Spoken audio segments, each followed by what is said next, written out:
27 novembre. Luc, chapitre 15, chapitre 16, chapitre 17, chapitre 18, chapitre 19. Tous les publicains et les gens de mauvaise vie s'approchaient de Jésus pour l'entendre. Et les pharisiens et les scribes murmuraient, disant, « Cet homme accueille des gens de mauvaise vie et mange avec eux. » Mais il leur dit cette parabole. Quel homme d'entre vous, s'il a 100 brebis et qu'il en perde une, ne laisse les 99 autres dans le désert pour aller après celle qui est perdue jusqu'à ce qu'il la retrouve? Lorsqu'il l'a retrouvée, il la met avec joie sur ses épaules et de retour à la maison, il appelle ses amis et ses voisins et leur dit « Réjouissez-vous avec moi, car j'ai retrouvé ma brebis qui était perdue. » De même, je vous le dis, il y aura plus de joie dans le ciel pour un seul pécheur qui se repent que pour 99 justes qui n'ont pas besoin de repentance. Ou quelle femme, si elle a 10 drachmes et qu'elle en perd une, n'allume une lampe, ne balaie la maison et ne cherche avec soin jusqu'à ce qu'elle la retrouve. Lorsqu'elle l'a retrouvée, elle appelle ses amis et ses voisines et dit « Réjouissez-vous avec moi, car j'ai retrouvé la drachme que j'avais perdue. » De même, je vous le dis, il y a de la joie devant les anges de Dieu pour un seul pécheur qui se repent. Il dit encore, un homme avait 2 fils. Le plus jeune dit à son père, « Mon père, donne-moi la part de bien qui doit me revenir. » Et le père leur partagera son bien. Peu de jours après, le plus jeune fils ayant tout ramassé, partit pour un pays éloigné où il dissipa son bien en vivant dans la débauche. Lorsqu'il eut tout dépensé, une grande famine survint dans ce pays et il commença à se trouver dans le besoin. Il alla se mettre au service d'un des habitants du pays qu'il envoya dans ses champs garder les pourceaux. Il aurait bien voulu se rassasier des carouges que mangeaient les pourceaux, mais personne ne lui en donnait. Étant rentré en lui-même, il se dit, « Combien de mercenaires chez mon père ont du pain en abondance et moi ici je meurs de faim. Je me lèverai, j'irai vers mon père et je lui dirai, « Mon père, j'ai péché contre le ciel et contre toi, je ne suis plus digne d'être appelé ton fils. Traite-moi comme l'un de tes mercenaires. » Et il se leva, alla vers son père. Comme il était encore loin, son père le vit et fut ému de compassion. Il courut se jeter à son cou et le baisa. Le fils lui dit, « Mon père, j'ai péché contre le ciel et contre toi. Je ne suis plus digne d'être appelé ton fils. » Mais le père dit à ses serviteurs, « Apportez vite la plus belle robe et l'en revêtez. Mettez-lui un anneau au doigt et des souliers aux pieds. Amenez-le veau gras et tuez-le. Mangeons et réjouissons-nous. Car mon fils que voici était mort et il est revenu à la vie. Il était perdu et il est retrouvé. » Et ils commencèrent à se réjouir. Or, le fils aîné était dans les champs. Lorsqu'il revint et approcha de la maison, il entendit la musique et les danses. Il appela un des serviteurs et lui demanda ce que c'était. « Ton frère est de retour et parce qu'il l'a retrouvé en bonne santé, ton père a tué le veau gras. » Il se mit en colère et ne voulut pas entrer. Son père sortit et le pria d'entrer. Mais il répondit à son père, « Voici, il y a tant d'années que je te sers sans avoir jamais transgressé tes ordres, et jamais tu ne m'as donné un chevreau pour que je me réjouisse avec mes amis. Et quand ton fils est arrivé, celui qui a mangé ton bien avec des prostituées, c'est pour lui que tu as tué le veau gras. » Mon enfant, lui dit le père, « Tu es toujours avec moi, et tout ce que j'ai est à toi. Mais il fallait bien s'égayer et se réjouir parce que ton frère que voici était mort et qu'il est revenu à la vie, parce qu'il était perdu et qu'il est retrouvé. » Chapitre 16. Jésus dit aussi à ses disciples, Un homme riche avait un économe qui le fut dénoncé comme dissipant ses biens. Il l'appela et lui dit: « Qu'est-ce que j'entends dire de toi? Rends compte de ton administration, car tu ne pourras plus administrer mes biens. » L'économe dit en lui-même: « Que ferai-je puisque mon maître m'ôte l'administration de ses biens? Travailler la terre, je ne le puis.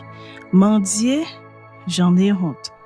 Je sais ce que je ferai pour qu'il y ait des gens qui me reçoivent dans leur maison quand je serai destitué de mon emploi. » Et faisant venir chacun des débiteurs de son maître, il dit au premier: « Combien dois-tu à mon maître? » « 100 mesures d'huile, répondit-il. Et il lui dit: « Prends ton billet, assieds-toi vite et écris 50. » Il dit ensuite à un autre: « Et toi, combien dois-tu? » « 100 mesures de blé, répondit-il. Et il lui dit: « Prends ton billet et écris 80. » Le maître loua l'économe infidèle de ce qu'il avait agi prudemment, car les enfants de ce siècle sont plus prudents à l'égard de leurs semblables que ne le sont les enfants de lumière. Et moi, je vous dis, faites-vous des amis avec les richesses injustes pour qu'ils vous reçoivent dans les tabernacles éternels quand elles viendront à vous manquer. Celui qui est fidèle dans les moindres choses l'est aussi dans les grandes, et celui qui est injuste dans les moindres choses l'est aussi dans les grandes. Si donc vous n'avez pas été fidèle dans les richesses injustes, qui vous confiera les véritables? Et si vous n'avez pas été fidèle dans ce qui est à autrui, qui vous donnera ce qui est à vous? Nul serviteur ne peut servir deux maîtres, car ou il haïra l'un et aimera l'autre, ou il s'attachera à l'un et méprisera l'autre. Vous ne pouvez servir Dieu et Mammon. Les pharisiens, qui étaient avares, écoutaient aussi tout cela et ils se moquaient de lui. Jésus leur dit: « Vous cherchez à paraître juste devant les hommes, mais Dieu connaît vos cœurs. Car ce qui est élevé parmi les hommes est une abomination devant Dieu. » La loi et les prophètes ont subsisté jusqu'à Jean. Depuis lors, le royaume de Dieu est annoncé et chacun use de violence pour y entrer. Il est plus facile que le ciel et la terre passent qu'il ne l'est qu'un seul trait de lettre de la loi vienne à tomber.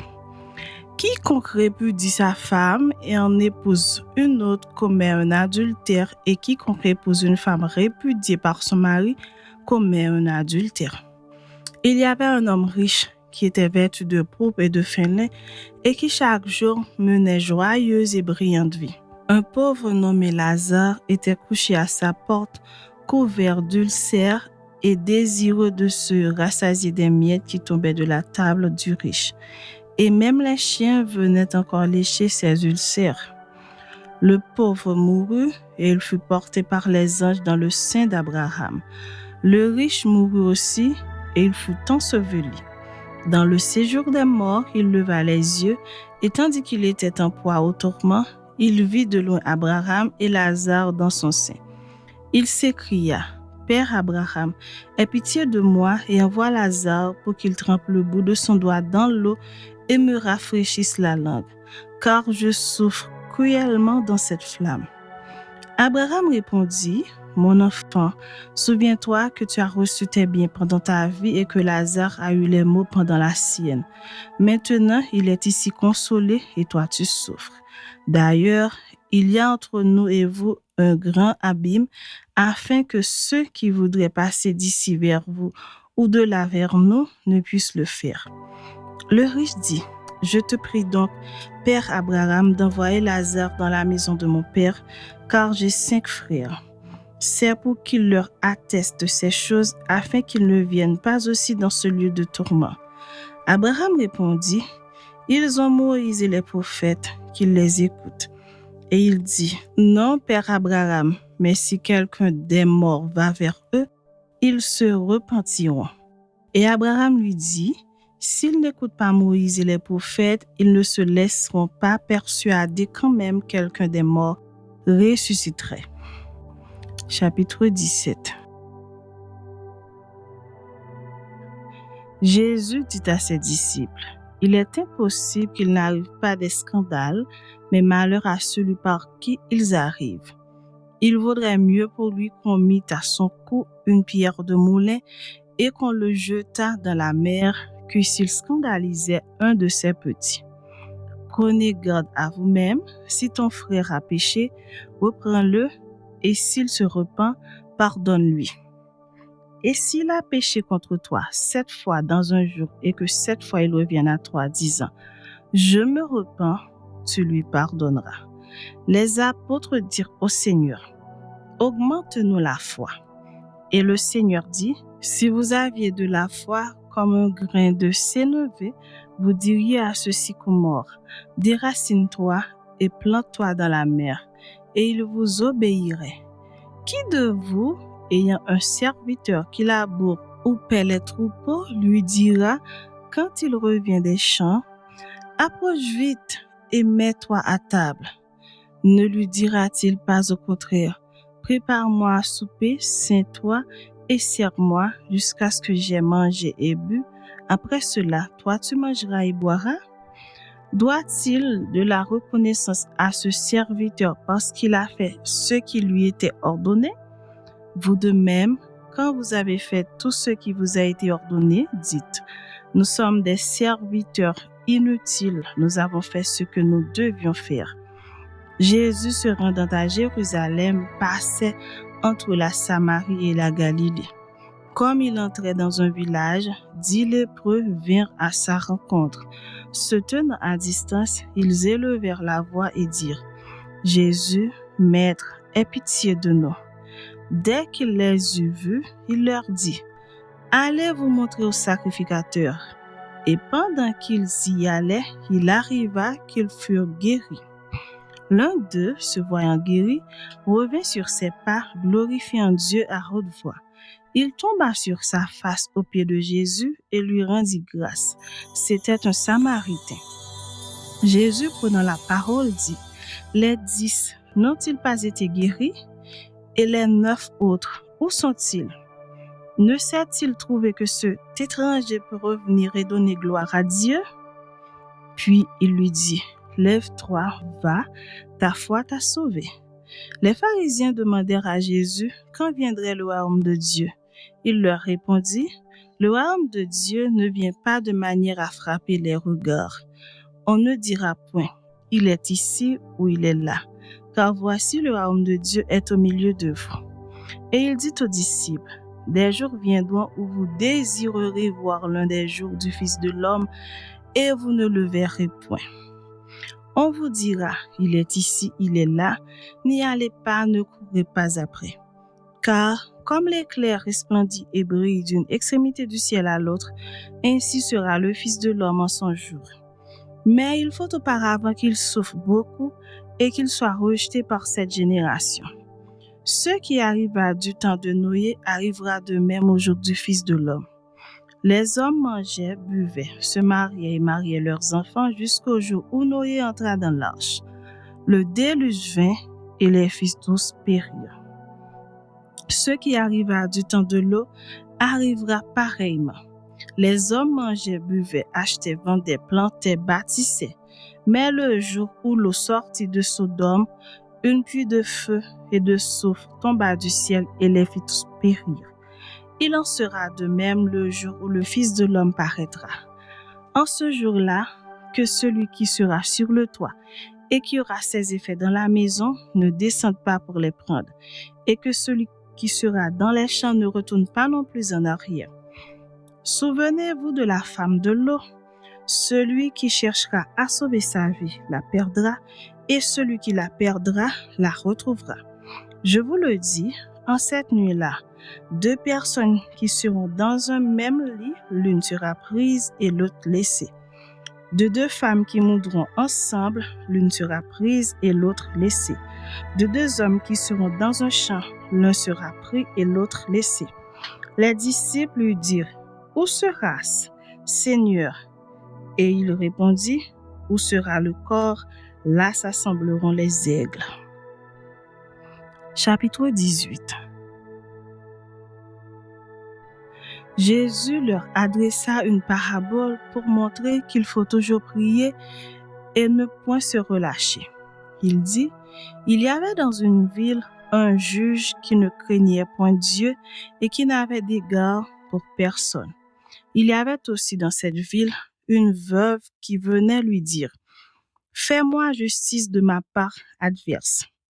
Pendant longtemps, il refusa, mais ensuite il dit en lui-même, quoique je ne craigne point Dieu et que je n'ai d'égard pour personne, néanmoins parce que cette veuve m'importune, je lui ferai justice, afin qu'elle ne vienne pas sans cesse me rompre la tête. Le Seigneur ajouta, entendez ce que dit le juge inique. Et Dieu ne fera-t-il pas justice à ses élus qui crient à lui jour et nuit et tardera-t-il à leur égard? Je vous le dis, il leur fera promptement justice. Mais quand le Fils de l'homme viendra, trouvera-t-il la foi sur la terre? Il dit encore cette parabole en vue de certaines personnes se persuadant qu'elles étaient justes et ne faisant aucun cas des autres. 2 hommes montèrent au temple pour prier. L'un était pharisien et l'autre publicain. Le pharisien debout priait ainsi en lui-même. Ô Dieu, je te rends grâce de ce que je ne suis pas comme le reste des hommes qui sont ravisseurs, injustes, adultères ou même comme ce publicain. Je jeûne 2 fois la semaine, je donne la dîme de tous mes revenus. Le publicain, se tenant à distance, n'osait même pas lever les yeux au ciel, mais il se frappait la poitrine en disant, ô Dieu, sois apaisé envers moi qui suis un pécheur. Je vous le dis, celui-ci descendit dans sa maison justifié plutôt que l'autre, car quiconque s'élève sera abaissé et celui qui s'abaisse sera élevé. On lui amena aussi les petits-enfants afin qu'il les touchât, mais les disciples, voyant cela, reprenaient ceux qui les amenaient. Et Jésus les appela et dit, laissez venir à moi les petits-enfants et ne les en empêchez pas, car le royaume de Dieu est pour ceux qui leur ressemblent. Je vous le dis en vérité, quiconque ne recevra pas le royaume de Dieu comme un petit enfant n'y entrera point. Un chef interrogea Jésus et dit, bon maître, que dois-je faire pour hériter la vie éternelle? Jésus lui répondit, pourquoi m'appelles-tu bon? Il y a de bon que Dieu seul. Tu connais les commandements, tu ne commettras point d'adultère, tu ne tueras point, tu ne déroberas point, tu ne diras point de faux témoignages, honore ton père et ta mère. J'ai, dit-il, observé toutes ces choses dès ma jeunesse. Jésus, ayant entendu cela, lui dit, il te manque encore une chose. Vends tout ce que tu as, distribue-le aux pauvres et tu auras un trésor dans les cieux. Puis, viens et suis-moi. Lorsqu'il entendit ces paroles, il devint tout triste, car il était très riche. Jésus, voyant qu'il était devenu tout triste, dit qu'il est difficile à ceux qui ont des richesses d'entrer dans le royaume de Dieu, car il est plus facile à un chameau de passer par le trou d'une aiguille qu'à un riche d'entrer dans le royaume de Dieu. Ceux qui l'écoutaient dire, et qui peut être sauvé? Jésus répondit, ce qui est impossible aux hommes est possible à Dieu. Pierre dit alors, voici nous avons tout quitté et nous t'avons suivi. Et Jésus leur dit, je vous le dis en vérité, il n'est personne qui, ayant quitté à cause du royaume de Dieu sa maison ou sa femme ou ses frères ou ses parents ou ses enfants, ne reçoivent beaucoup plus dans ce siècle-ci et dans le siècle à venir la vie éternelle. Jésus prit les 12 auprès de lui et leur dit, voici nous montons à Jérusalem et tout ce qui a été écrit par les prophètes au sujet du Fils de l'homme s'accomplira. Car il sera livré aux païens, on se moquera de lui, on l'outragera, on crachera sur lui et après l'avoir battu de verge, on le fera mourir et le 3e jour, il ressuscitera, mais ils ne comprirent rien à cela. C'était pour eux un langage caché, des paroles dont ils ne saisissaient pas le sens. Comme Jésus approchait de Jéricho, un aveugle était assis au bord du chemin et mendiait. Entendant la foule passer, il demande ce que c'était. On lui dit, c'est Jésus de Nazareth qui passe. Et il cria, Jésus, fils de David, aie pitié de moi. Ceux qui marchaient devant le reprenaient pour le faire taire. Mais il criait beaucoup plus fort, Fils de David, aie pitié de moi. Jésus, s'étant arrêté, ordonna qu'on le lui amène. Et quand il se fut approché, il lui demanda, que veux-tu que je te fasse? Il répondit, Seigneur, que je recouvre la vue. Et Jésus lui dit, recouvre la vue, ta foi t'a sauvé. À l'instant, il recouvra la vue et suivit Jésus en glorifiant Dieu. Tout le peuple, voyant cela, loua Dieu. Chapitre 19. Jésus étant entré dans Jéricho, traversait la ville. Et voici un homme riche, appelé Zachée, chef des publicains, cherchait à voir qui était Jésus. Mais il ne pouvait y parvenir à cause de la foule, car il était de petite taille. Il courut en avant et monta sur un sycomore pour le voir parce qu'il devait passer par là.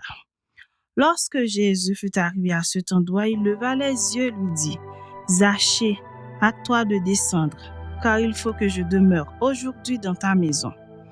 Zachée se hâta de descendre et le reçut avec joie. Voyant cela, tous murmuraient et disaient, il est allé loger chez un homme pécheur. Mais Zachée, se tenant devant le Seigneur, lui dit, voici, Seigneur, je donne aux pauvres la moitié de mes biens. Et si j'ai fait tort de quelque chose à quelqu'un, je lui rends le quadruple. Jésus lui dit, le salut est entré aujourd'hui dans cette maison parce que celui-ci est aussi un fils d'Abraham. Car le Fils de l'homme est venu chercher et sauver ceux qui étaient perdus.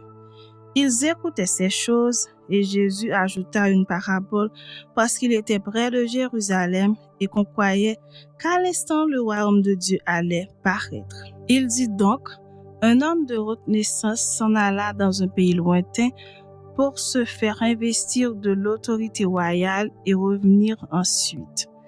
Il appela 10 de ses serviteurs, leur donna 10 000 et leur dit, faites-les valoir jusqu'à ce que je revienne. Mais ses concitoyens le haïssaient et ils envoyèrent une ambassade après lui pour dire, nous ne voulons pas que cet homme règne sur nous.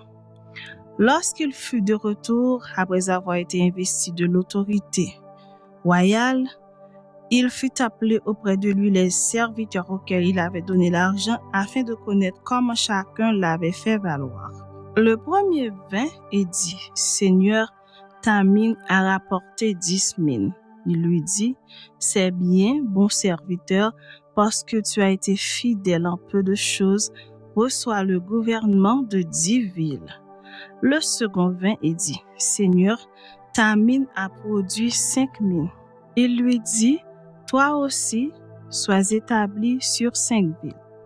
Un autre vint et dit, Seigneur, voici ta mine que j'ai gardée dans un linge, car j'avais peur de toi parce que tu es un homme sévère. Tu prends ce que tu n'as pas déposé et tu moissonnes ce que tu n'as pas semé. Il lui dit, je te juge sur tes paroles, méchant serviteur. Tu savais que je suis un homme sévère, prenant ce que je n'ai pas déposé et moissonnant ce que je n'ai pas semé. Pourquoi donc n'as-tu pas mis mon argent dans une banque, afin qu'à mon retour je le retirasse avec un intérêt? Puis il dit à ceux qui étaient là, ôtez-lui la mine et donnez-la à celui qui a les 10 000. Ils lui dirent, Seigneur, il a 10 000. Je vous le dis, on donnera à celui qui a, mais à celui qui n'a pas, on ôtera même ce qu'il a. Au reste, amenez ici mes ennemis qui n'ont pas voulu que je régnasse sur eux et tuez-les en ma présence.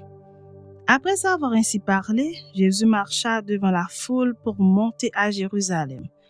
Lorsqu'il approcha de Bethphagée et de Béthanie vers la montagne appelée montagne des Oliviers, Jésus envoya 2 de ses disciples en disant, Allez au village qui est en face. Quand vous y serez entrés, vous trouverez un anneau attaché sur lequel aucun homme ne s'est jamais assis.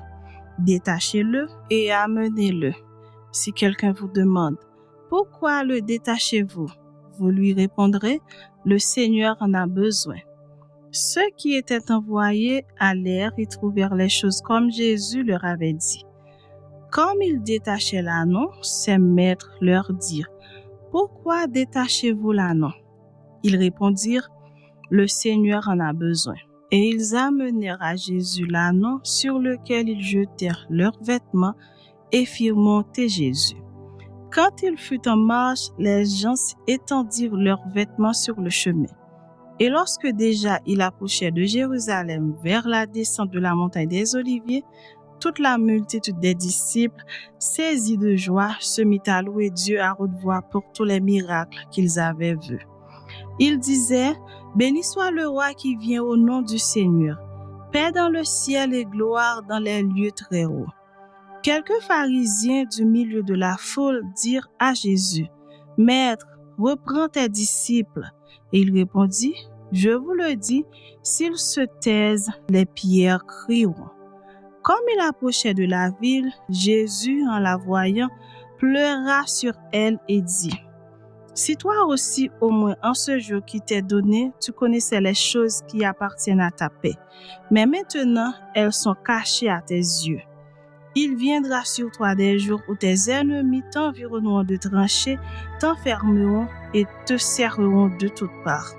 Ils te détruiront, toi et tes enfants au milieu de toi, et ils ne laisseront pas en toi pierre sur pierre parce que tu n'as pas connu le temps où tu as été visité. » Il entra dans le temple et il se mit à chasser ceux qui vendaient, leur disant « Il est écrit, ma maison sera une maison de prière, mais vous en avez fait une caverne de voleurs. » Il enseignait tous les jours dans le temple, et les principaux sacrificateurs, les scribes et les principaux du peuple cherchaient à le faire périr.